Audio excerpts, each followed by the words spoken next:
राष्ट्रीय महिला कांग्रेस की राष्ट्रीय कोऑर्डिनेटर सादात जफर पहुंची जमशेदपुर।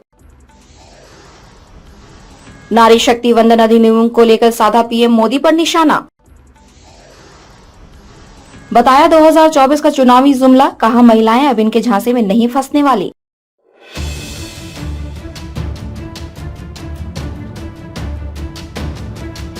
राष्ट्रीय महिला कांग्रेस की राष्ट्रीय कोऑर्डिनेटर सादात जफर शुक्रवार को जमशेदपुर पहुंची, जहां उन्होंने केंद्र सरकार द्वारा लाए गए नारी शक्ति अधिनियम को लेकर केंद्र सरकार पर जमकर निशाना साधा। उन्होंने नारी शक्ति वंदन अधिनियम को महज चुनावी जुमला करार देते हुए इसे 2024 से पूर्व लागू करने की वकालत की है। इससे पूर्व स्थानीय परिसदन में जहां राज्य की मंत्री बन्ना गुप्ता, महिला कांग्रेस के पूर्व प्रदेश अध्यक्ष आभा सिन्हा समेत तमाम जिला कांग्रेस के पदाधिकारियों ने उनका स्वागत किया। बातचीत के क्रम में महिला कांग्रेस के अंतर्राष्ट्रीय कोऑर्डिनेटर सादात जफर ने बताया कि केंद्र सरकार ने विगत दिनों महिला आरक्षण बिल लाया, जो केवल चुनावी जुमला है और ऐसे जुमले वर्ष 2014 से देश के प्रधानमंत्री नरेंद्र मोदी देश की जनता को देते आ रहे हैं। इस बिल में कई संशोधन की जरूरत है। साथ ही बिल में ओबीसी एवं एससी तथा एसटी समाज के प्रतिनिधियों को भी शामिल किया जाना चाहिए। उन्होंने कहा कि भाजपा के नेता व मंत्री खुद महिलाओं का शोषण करते हैं। विगत कुछ वर्षों में अलग अलग राज्यों में महिलाओं पर हुए शोषण इसका जीता जागता उदाहरण है। यहाँ तक कि भाजपा की महिला नेत्रियों ने भी कई बार इस बात का जिक्र किया है, लेकिन भाजपा और केंद्र सरकार को इससे कोई सरोकार नहीं है।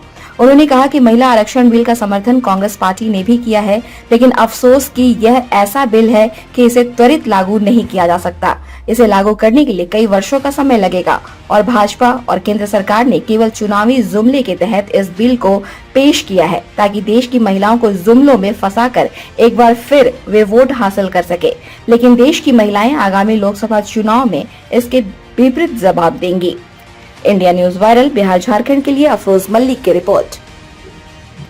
साथियों में कुछ बहनें भी हमारे साथ शामिल होती, पत्रकार बहनें, लेकिन रिप्रेजेंटेशन कम से कम है, प्रतिनिधित्व हर फील्ड में कम से कम करते चले जा रहे हैं। उसी तरीके से यहाँ पर भी महिलाएं एज अ प्रेस वर्कर्स हमें कम नज़र आ रही हैं।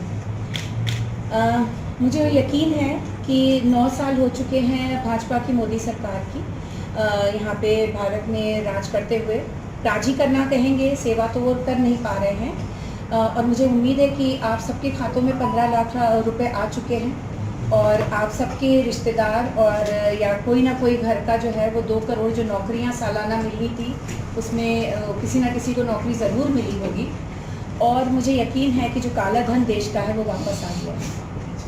आप कहेंगे कि ये किस तरह की ख्याली कहूँगी कि ये जुमले थे जो हवा में बुलबुले की तरह छोड़े गए, चुनाव जीतने के लिए, सत्ता हासिल करने के लिए। जब भाजपा सरकार बौखलाई अडानी मुद्दे को लेकर और जब बंबई में एक इंडिया गठबंधन की मीटिंग हुई और सारे साथी साथ में नजर आए, तो कोई बात हुई, जिस तरीके से वहाँ पे माहौल बना कि जिन लोगों को कहा जा रहा था कि हम एक दूसरे के खिलाफ है, वो सारे लोग एक मंच पे हाथ थामे नजर आए।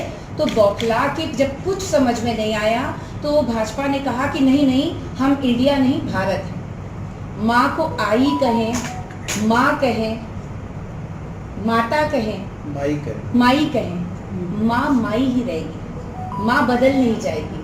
भारत को इंडिया कहें, हिंदुस्तान कहें, भारत भारत ही रहेगा, इंडिया इंडिया ही रहेगा, उसको बदला नहीं जा सकता है। ठीक वैसे ही जैसे ईश्वर के कई नाम।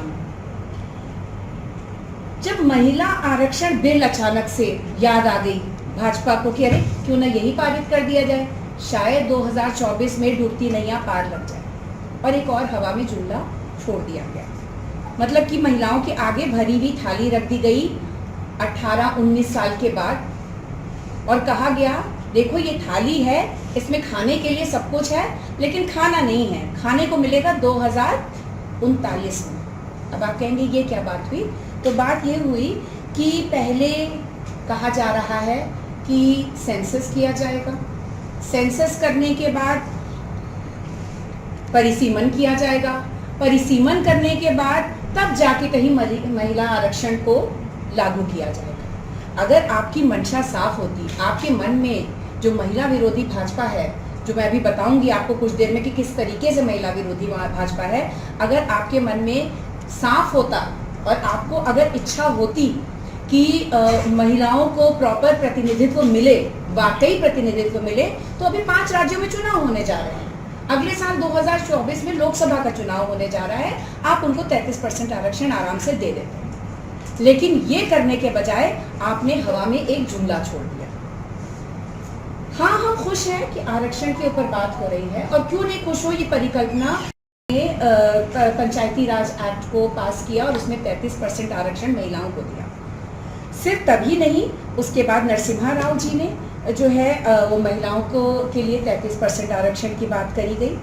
फिर उसके बाद लगातार एक लंबी लड़ाई लड़ी गई। हमने राज्यसभा में महिला आरक्षण बिल को लाए, उसको पास किया। लोकसभा में जब वो बिल आया तो 7 मतों से वो बिल गिर गया।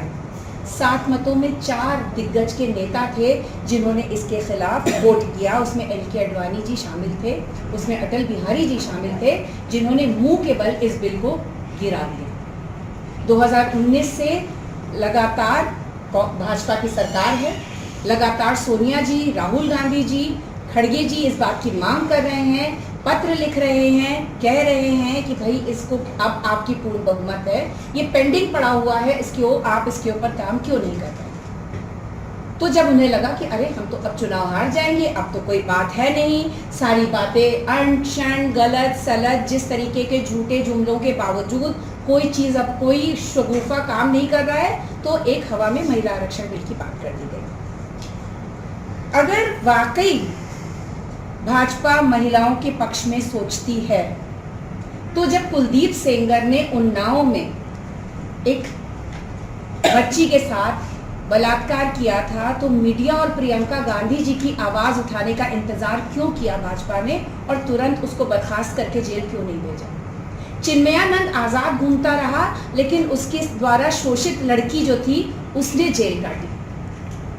18 साल की आसिफा का जब बलात्कार किया जाता है कठुआ में, रखकर नशे का पदार्थ पिलाकर उसको रखा जाता है, बलात्कार करते हैं, उसका मुंह पत्थर से कुचल दिया जाता है, उसके लिए यात्रा निकाली जाती है, उसके लिए नहीं सॉरी उसके बलात्कारियों के पक्ष में यात्रा निकाली जाती है भाजपा और उनके सहयोगी दलों द्वारा। हाथरस में एक बच्ची का बलात्कार कर दिया जाता है, पूरा शासन प्रशासन एक हो जाता है। क्यों? सजा देने के लिए नहीं बलात्कारियों को, बल्कि उस पीड़िता के घर वालों को डराने धमकाने के लिए आधी रात को केरोसिन पेट्रोल डाल के उस बच्ची को का दाह संस्कार कर देने के लिए, नजरबंद करने के लिए परिवार को, जबकि बलात्कारी धमकाते आजाद घूम रहे थे। दिल्ली पुलिस कह रही है कि वो बलात्कारी है, वो जब मौका पाता था महिलाओं का शोषण करता था। ये कौन महिलाएं हैं जिनका शोषण करता था? मैं आपसे पूछती हूँ। ये वो महिलाएं हैं जिन्होंने हमारा सर सम्मान से, गर्व से ऊंचा किया, जो तिरंगा लपेट के भारत की इज्जत बढ़ा रही थी। लेकिन जब जंतर मंतर पे वो बैठी तो अफसोस, उनकी इज्जत की रक्षा करने के लिए स्वास्थ्य महिलाओं की मंत्री, कोई भी मंत्री सामने नहीं आई। स्मृति ईरानी जो फौरन कूद पड़ती हैं, राहुल गांधी जी का नाम सुन के जलबला जाती हैं, उनके मुंह से एक शब्द नहीं निकला इन महिलाओं के पक्ष में। और तो और बृजभूषण शरण सिंह सीना ठोकते यूपी में कार्यक्रम करते हुए घूम रहे हैं और कह रहे हैं कि हिम्मत किसकी है जो मेरा टिकट काट ले। और करीब उज्जैन में 12 वर्षीय बच्ची महाकाल की नगरी में बलात्कार पीड़िता मेंटली चैलेंज सड़क पर घूमती रहती है 2.5 घंटे। शिवराज चौहान जी की सरकार है और उसको न्याय मिलने के बजाय उसको कोई अस्पताल ले जाता, उसको दुरियाया जाता है और वहाँ की पुलिस उसके ऊपर नजर तक नहीं डालती। 2.5 घंटे तक वो खून में लथपथ बच्ची भटकती रहती है। ताज़ा खबरों से जुड़े रहने के लिए हमारे चैनल को सब्सक्राइब करें और बेल आइकन को दबाना ना भूलें, ताकि हर खबर की नोटिफिकेशन आपको मिलती रहे।